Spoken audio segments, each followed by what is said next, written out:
How do you handle difficult conversations like it's nothing? Now, if you're someone who is like past me, you hate them. It feels like you freeze or stutter every single time that you get into one, or maybe you avoid them entirely. But the thing is, as much as we hate having these kinds of conversations, they're inevitable. And until you can learn how to handle them in the right way, you're gonna cost yourself respect, authority, and relationships every time that you have to go into one. So in this video, I'm going to show you how you can prevent and make these conversations easy. And then I'm going to show you how you can smooth talk your way through them like it's nothing. My name is Nick Lutalo. I teach communication skills for entrepreneurs. And in this video, you're going to learn what took me my entire life to learn in like 15, 20 minutes. So how do you actually prevent difficult conversations from happening in the first place? And this strategy, even if it doesn't fully prevent it sometimes, because of course, in some cases it's inevitable, it'll make it way easier than you were making it yourself.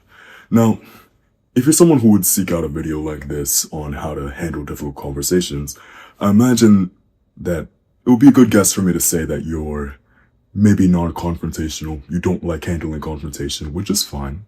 I don't like it either. The thing is, until you learn how to handle confrontation in the small situations, handling it in the big situations is going to be very hard. Because the thing that you need to do to stop these from happening in the first place is to be consistent. Now, what do I mean by this? Imagine you have somebody, they disrespect you, or they do something that's bad for your team or whoever you're working with. And then you see the behavior happen. And you let it slide because you don't like confronting this person. You don't like confronting in general. And then it happens again, and then again, and again, and again. And you go like, it's fine. Let me leave it. Until it happens so many times that you have to say something. How much harder is it going to be for you to handle it? It's going to be way harder because the other person thinks that it's completely fine because you did nothing about it. So when I say be consistent, I mean you have to stop pretending like whatever is causing or whatever is going to cause the difficult conversation is okay. Because if you have a situation where you let it slide for too long, it's going to be hard for you and it's going to be hard to convince them. So the way that you fix this is actually by using a very simple tactic. In my last video, talked about 3 different ways that you can handle disrespect. If it's been months since I posted that, I don't know when you're watching this, it should be titled, Why Disrespect Only Matters If You... I forget the title, just search up my name, Nick Lutalo, and disrespect, and it should come up. But essentially, one of the best things that you can do to nip these kinds of things in the bud is to do something that I like to call casual confrontation. Very good for people who don't like handling confrontation in the first place. Basically, someone does something disrespectful, maybe they say something out of line or out of pocket. You see it, and you go like, hey, too far. Or, hey bro, too much. Or, hey, let's not talk like that. That's it. Basically what it's doing is you call out the behavior, but you do it in a very casual, very conversational way. Maybe if it's someone that you're in rapport with, you might even smile with it. Because what you're doing here is calling out the behavior, but not doing it in a way that's very scripted. Do you know what I'm talking about? Where you have those videos where they go like, oh yeah, this is how you handle disrespect. And they give you some script. And it sounds so robotic and so just unnatural. They'll go like, oh yeah, I don't appreciate that behavior. And that, no. Just saying, hey, too far. Even if it doesn't stop the behavior, you've at least made it known, which is the first step. Because if you don't make it known that you don't like the behavior, how do you expect them to take you seriously when you come to them after months? So if you implement casual confrontation in these kinds of situations, it should make it a lot easier because now you don't have that added friction of going like, oh man, I made it seem like this guy is fine with it the whole time. So what do you actually do when you do have the inevitable time where you do have to handle disrespect? I'm going to tell you a story, and it's going to seem a little bit unrelated at first, a little bit weird, but it's going to reframe the way that you see these kinds of conversations and the way that you handle yourselves inside of it. So imagine you have an ancestor from, say, 40,000 years ago. His name is Ugg. He's a caveman, right? What kind of difficult situations do you think he's going to get into? He's probably gonna have to fight off a lion from his family or something like that. Or maybe he's gonna have to fight an enemy tribe. So in those kinds of situations, you'd imagine he'd be pretty angry, very emotional. Maybe he would be super reactive because he has to be. He has to survive. His fight or flight would take over, and that would keep him alive. It's the reason why you're still alive, because you had some kind of guy like Ugg who kept your entire bloodline going. The thing is, our brains have not changed very much since your ancestor Ugg, if at all. So when you get into a situation where it's a difficult conversation, your brain is going to react the same way as it would if you were fighting a tiger, or as it would if you were defending yourself from an enemy tribe. And the problem with that is because your fight or flight is going to take control of your mind at that point, and you start saying things that don't make much sense. You start being reactive. You start getting angry and emotional, and you don't think straight at all. So this is what causes you to get angry and say something stupid, or essentially steer the entire conversation in a way that doesn't actually solve anything. So what should you do instead? Do the opposite of what Ugg would do. You have to be and remain centered, which means that you're calm, you're grounded, and you're in control of both your mind and your body. And I'm going to show you how you can do that here.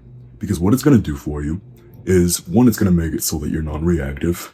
I think I don't need to explain why being reactive is bad. I think you could probably think of 1,000 different times where you or someone else was in an argument. You might have raised your voice, and did that actually help them to finally agree with you? Probably not.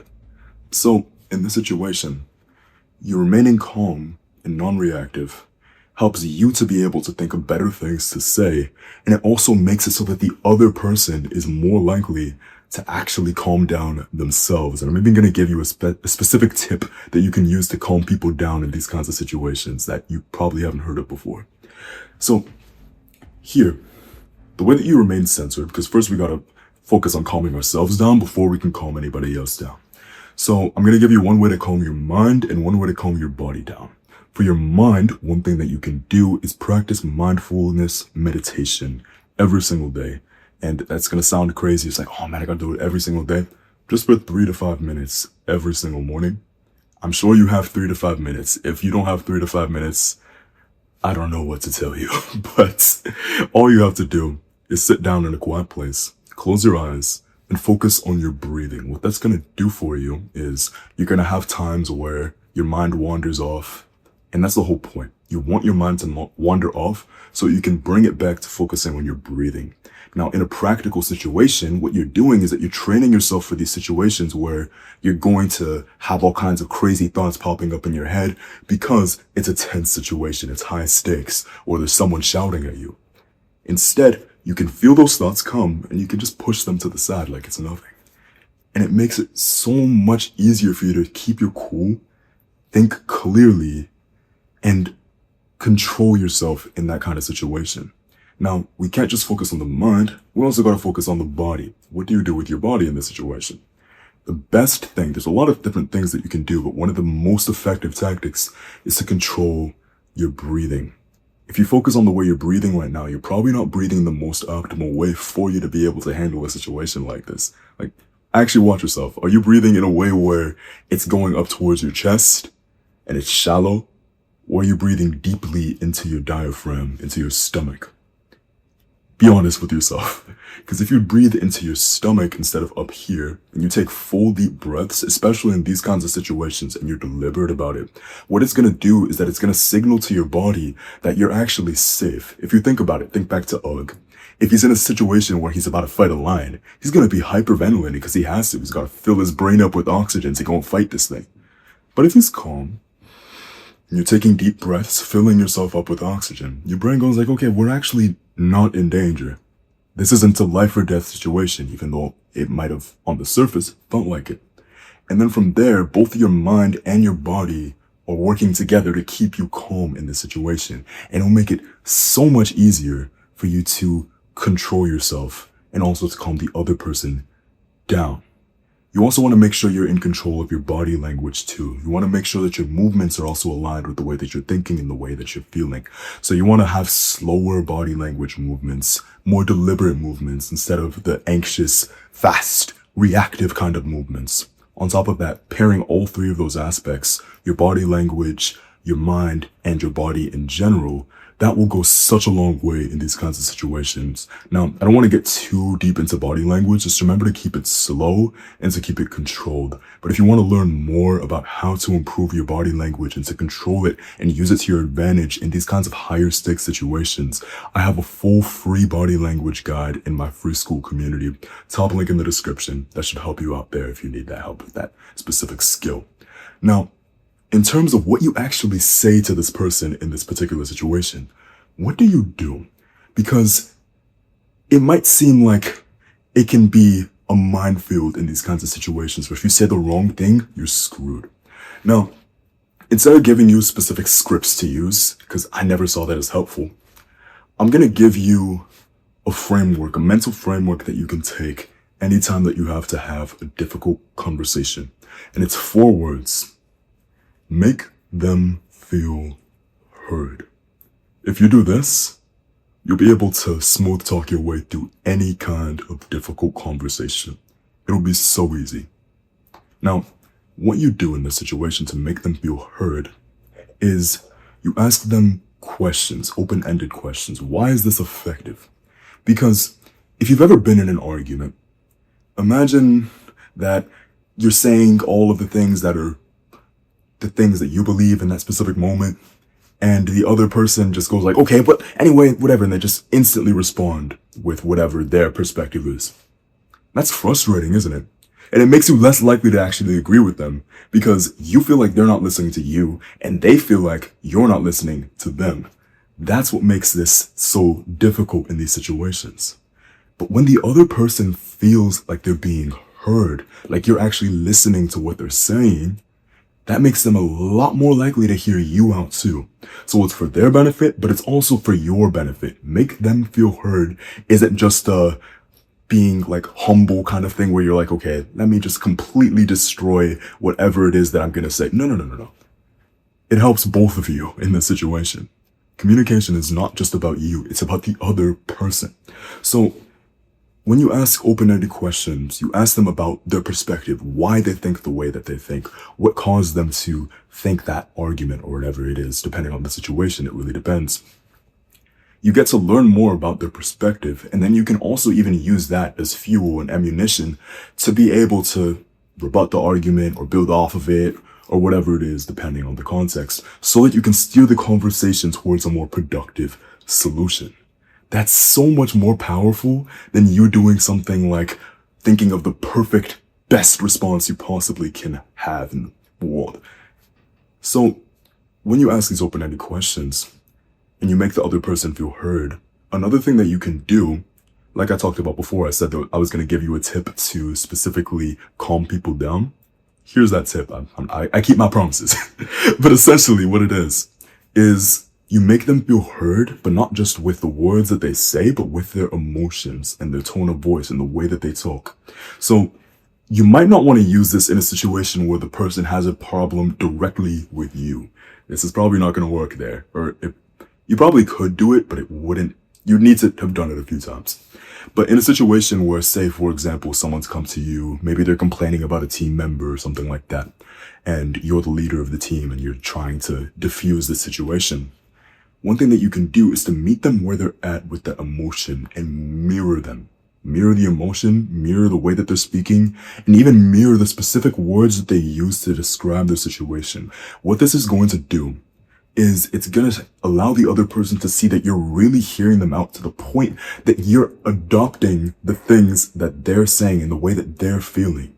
And then from there, what you can do is that you can guide them once you've built that rapport through doing that towards a more productive way of thinking and a more productive way of speaking in the situation so that you can get to a way better conclusion. So to demonstrate, I don't have another person here, so I'm just going to have to role play it, I guess. But imagine You have some person, they come to you and they're like, oh yeah, I hate this other person on the team. We need to kick him off. He's doing this and this and this, and it's making me so annoyed. I can't stand it. What you would do in that situation is you would respond and you go like, yeah, you match the energy. So you go like, yeah, I completely understand why you would feel so annoyed in this situation. If I were in your position, I would feel annoyed too. But maybe what we can do instead is maybe we can have the two of you have a conversation. And then from there, we might be able to come to a better solution for the particular problems that you're having with this person. Does that seem like something that you could do? Did you see what I did there? What we're doing, we're meeting them where they're at, and then we're guiding them towards a calmer way of being. A lot of the time, this is going to be so effective towards calming the other person down and getting them to see things in a clearer way instead of doing the UG style of thinking. Because when they're calm, you think a lot better and both of you can be a lot more productive. It's why if you've ever had shower thoughts before and you're thinking of an argument after the fact when you're in the shower, that's why you're coming up with all those perfect responses there, because you're relaxed. That should be our goal, to get the other person as relaxed as we are and for us to be as relaxed as humanly possible. So if you meet them where they're at, you match their language. Notice how I said annoyed. I didn't hear them say annoyed and then raise it up and go like, I can see why you're really pissed off at the guy. No. That's not what they said. They said annoyed, so I used the word annoyed. You use their language, you mirrored their body language, you mirrored their tone of voice, and then from there, you can guide them to where you want to go. Now, don't go crazy with the mirroring. If they have some kind of like speech impediment, you might not want to mirror that. That would probably go over the wrong way.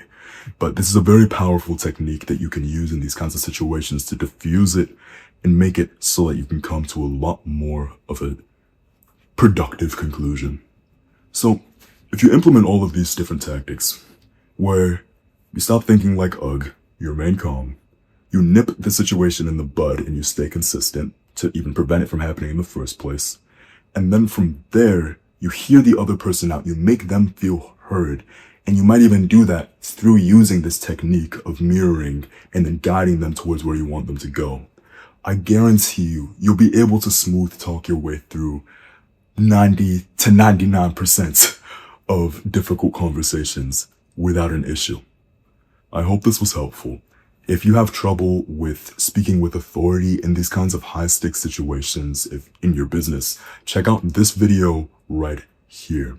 But I hope you have a great rest of your day. Remember, don't overthink it.